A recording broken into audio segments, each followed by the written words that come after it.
연애는 결혼의 미리 보기라고 생각한다. 영화에 비유하자면 그렇다. 연애의 목적은 결혼이며 결혼이라는 결론을 내리기 전에 연애를 하며 미래를 같이 꿈꿀 수 있는지 생각해보는 단계라고 생각한다. 하지만 이 생각을 줄곧 가지고 있었냐고 물어본다면 당연히 아니다. 어렸을 때는 정말 아무 생각 없이 사귀었다. 어렸을 때 사귀었던 남자친구와 사이가 나쁘진 않았다. 1년 정도 사귀었을 때 왠지 분위기는 이렇게 쭉 사귀다가 결혼까지 갈 것만 같았다. 내 머리 깊숙이 되뇌이는 질문이 하나 있었다. 이 사람이랑 이대로 결혼할 거야? 나와 그의 결혼 생활을 그려봤다. 결혼은 아닌 것 같았다. 그럼 생각했다. 이 사람과 평생 같이 있고 싶지 않다면 나는 지금 이 사람과 뭐 하는 걸까? 시간 낭비지 않을까? 진짜 내 반쪽이 나를 기다리고 있진 않을까? 진짜 내 반쪽이 내가 이 사람이랑 있어서 나를 지나치면 어쩌지? 라고 말이다. 투머치의 생각이라고 할 수도 있다. 그냥 헤어질 때 되면 가볍게 헤어지고 다른 사람 만나면 되지 라든가. 하지만 나에겐 절대로 그렇게 쉽지 않았다. 오래 사귀었을수록 헤어지는 과정도 더 어렵기 때문이다. 그래서 하루라도 더 빨리 그와 헤어지기로 결심한다. 당신과 내 미래를 그릴 수가 없어요 라고 하면서 물론 그는 핑계라며 다른 이유를 대보라고 했다. 나는 그게 내 이유라고 했다. 같이 꿈꾸는 미래가 안 그려진다고 하니 그 사람도 할 말이 없었다. 그렇게 우리는 헤어졌다. 내 나이는 고작 22살이었다. 그리고 나는 앞으로 결심한다. 나는 무조건 다음 연애하는 사람과 결혼을 하고 싶어 라고. 그렇게 난 싱글이 되었다. 물론 내 앞말을 듣고서는 아직 22살이면 어린데 여러 명 사귀어보고 헤어져보기도 하면서 결혼할 사람 만나는 것도 좋지 않나? 물론 맞다. 나도 후회 중이긴 하다. 이렇게 결혼할 줄만 알았더라면 여러 명 만나볼걸 이라고 가끔 생각하기도 한다. 하지만 내가 오랫동안 싱글을 유지한 이유는 딱 한 가지다. 나는 대단한 금사빠이다. 내 마음은 갈대와도 같아서 그리고 한 번 빠지면 깊게 빠지는 스타일이라 엄청나게 위험하다. 빨래집게 없이 빨래를 밖에다 말리는 거나 마찬가지다. 내 빨래는 널자마자 훅 하고 날아갈 거다. 그래서 애매한 사람과는 혹은 절대로 결혼이 안 그려지는 남자와는 일부러 거리를 두었다. 그들이 다가와도 내가 선을 그어버렸다. 내 마음은 소중하기 때문에 정말 소중한 사람이 아니면 열어주고 싶지도 않았기 때문이다. 나는 고집이 정말 세서 그걸 지킬 수 있었다. 헤어질 걸 뻔히 알면 나는 시도조차 하지 않았다. 마치 열면 안 되는 상자를 여는 거나 마찬가지였다. 물론 여기저기 짝사랑은 징그럽게도 해왔다. 나는 나를 더 좋아해주는 남자보다 내가 더 좋아하는 남자를 쫓아다니며 나와 커피 마시자고 한 적도 있다. 지금 생각하면 미쳤지. 아주 내가. 그만큼 나는 연애에 대해 무척이나 진지했고 고집이 셌으며 내가 원하는 것과 원하지 않은 것이 분명했다. 다행히도 내가 줄곧 짝사랑해온 남자들과는 한 번도 사귀어보지 못했다. 짝사랑만 해대던 나에게 엄마가 무심하게 이 한마디를 건넸다. 남자가 여자를 좀 더 좋아해야 행복한 거야. 그때 내 대답은 이랬을 거다. 나는 무조건 내가 더 좋아하는 사람 남자 만날 거야. 어렸을 때 이상형은 무조건 잘생긴 남자였다. 그리고 삘 꽂히는 남자. 매우 애매했다. 왜냐면 계절이 바뀔 때마다 삘 꽂히는 부분이 달랐기 때문이다. 도대체 나는 어떤 사람을 좋아하는 걸까? 누구였는진 모르겠으나 주변에 결혼했던 분이었던가? 혹은 유튜브에서 지나가다가 들은 설교 중에 이상형이 구체적이어야 좋다 라는 말을 흘려들었다. 그래야 마음에 드는 사람이 생기면 더 구별하기 쉬울 테니까. 그래서 나는 몇 가지 늘어놓아 보았다. 절대 실망하지 마라. 외모적으로도 이상형을 가지고 있어야 한다. 외모만 봐도 안 되겠지만 외모를 안 봐서도 절대로 안 된다. 물론 포괄적이게 잘생긴 사람이라고 적는다면 그건 구체적이지가 않다. 예를 들어 나보다 키가 1, 2cm 작은 거는 괜찮지만 160cm 이상은 됐으면 좋겠어 라든지 대신 어깨가 넓었으면 좋겠어 라든지 내가 어떤 모습을 더 선호하는지 구체적으로 알 수가 있다. 외모적으로도 구체적으로 적고 그 다음에는 몇 가지를 적었는데 그 중에 몇 개만 공개하자면 개그 코드가 맞아서 대화가 잘 통하는 사람, 삶의 가치관이나 목표가 나와 비슷하거나 뚜렷한 사람, 그리고 결혼을 전제로 생각하며 진지하게 연애에 임할 사람이었다. 생각해보자. 우리의 대화를 탁구에 비교해보겠다. 내가 개그를 쳤다. 근데 내가 던진 개그가 돌아오지 않는다. 한 번 더 공을 친다. 그리고 또 돌아오지 않는다. 그건 마치 벽을 보고 탁구하는 느낌인 거다. 생각해봐라. 죽을 때까지 벽을 보고 대화하는 그런 결혼 생활이라니 끔찍하지 않겠느냐고. 그래서 아마도 나는 데이트를 할 때마다 개그를 한 번씩 던져보곤 했었던 것 같다. 그리고 그의 반응이 있는지 혹은 더 좋은 개그로 받아줄 수 있는지 관찰하곤 했다. 나는 개그에 눈이 높아 나의 개그를 받아 더 재밌게 쳐주는 사람을 늘 찾고 있었던 것 같다. 물론 나도 잘생기거나 모델같이 생긴 사람들을 만나면 심장이 콩닥콩닥하긴 했다. 이효리가 라디오스타에 나와 이 유명한 말을 한 적이 있다. 그놈이 그놈이다.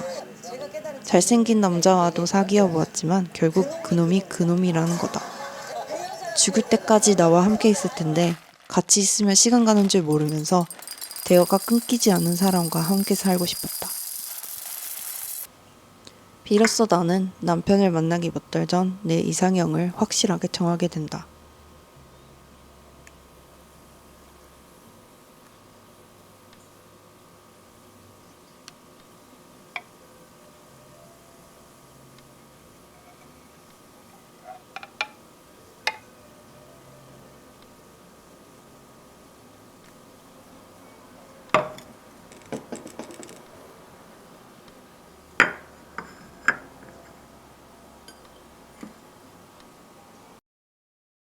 물론 가끔 데이트 신청을 받곤 했는데 싹 다 거절했다.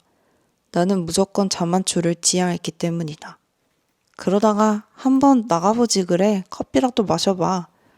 그 사람을 왜 내가 거절했을까? 어디가 내가 마음에 안 들었는지 혹은 반대로 그 사람이 이런 면도 있었구나. 의외인 면도 찾을 수 있잖아. 라는 말을 들었다. 생각해보니 공짜 커피도 마시면서 내 이상형 파일을 더 구체적이게 완성할 수도 있겠다 싶었다.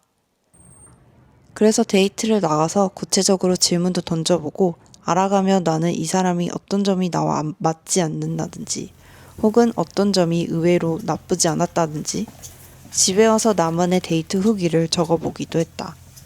아, 그리고 한 가지 조언하자면 애매한 사람과의 데이트는 대낮에 카페에서 2시간 정도의 수다로 결론을 낼 수 있다 생각한다. 애매한 사람과의 첫 데이트는 절대로 어두운 저녁에 로맨틱한 장소에 밥을 같이 먹으며 치맥이 섞일 수도 있는 그런 데이트는 절대로 피하는 것을 추천한다. 특히 알코올 절대 금지. 그건 특히 금사빠에게 위험한 짓이다. 마지막으로 이걸 보고 있는 너에게 강조해주고 싶은 말이 있다. 이게 제일 중요할 수도 있겠다. 진정으로 나처럼 행동할 수 있는 사람과 연애를 하는 것이 답이다. 그 사람을 위해 내가 다른 사람이 되려고 노력하거나 그 사람의 요구에 맞춰서 내가 불편함을 참고 다르게 행동한다든지 이 공식은 물론 친구 관계에서도 적용이 된다. 우리는 평생 죽을 때까지 함께할 사람 앞에서 불편하게 다른 사람인 척 할 수가 없다. 혹여 이걸 보는 너가 너답지 않게 다른 사람이 돼 보이려고 한다면 그 이유와 관계를 다시 생각해 봐야 할지도 모른다. 나를 잃어버린 것에서부터 오는 불편함과 긴장감이 콩닥콩닥거리는 설렘으로 위장되어 속지 않았으면 한다. 연애와 결혼은 나의 단점과 장점 모든 점을 서로 감싸주며 더 좋은 서로가 되어 발전하는 것이다. 나는 그저 이걸 보는 너가 스스로 자신의 마음과 몸을 지키다가 너와 잘 맞는 사람을 만나 연애하고 또 더 나아가 결혼을 하여 평생을 함께하며 행복하길 바랄 뿐이다.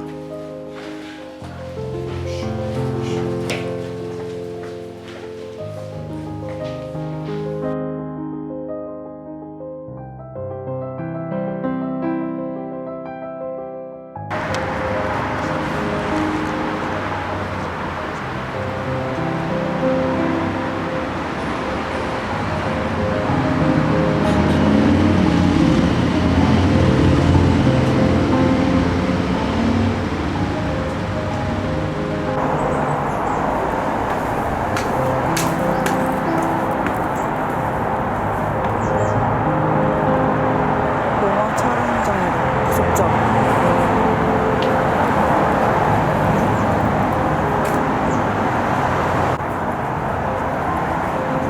이 터널 되게 제가 안 좋아하거든요. 좀 무서운데 이 터널을 지나야 경복궁 쪽으로 갈 수 있거든요.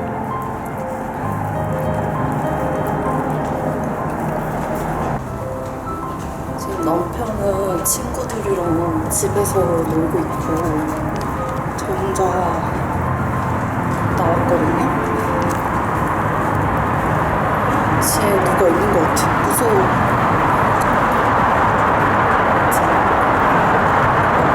남편이랑 같이 가다가 혼자 나오니까 되게 무서워.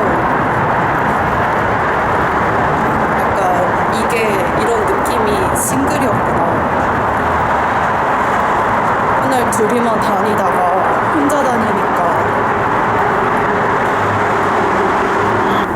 아니, 여기를 밤에 걸어본다고 생각해보면 진짜 무섭잖아요. 약간 나를 뒤에 누구 있을 것 같고.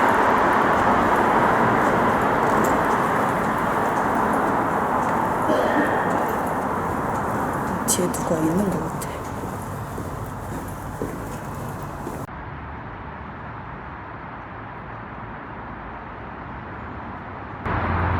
원래 카페를 가려고 했는데 제가 책을 안 들고 와가지고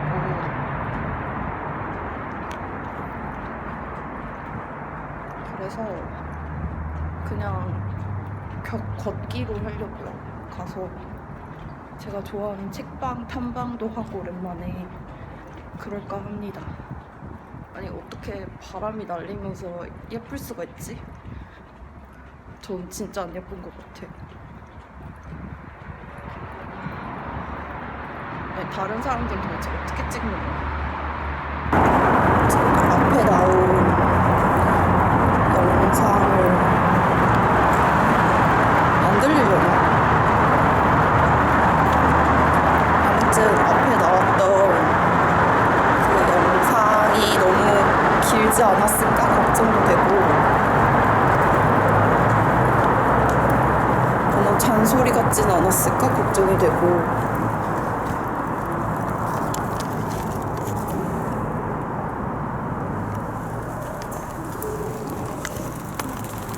인형을 떨어뜨렸어. 아무튼 제 브이로그가 너무 잔소리 같았나?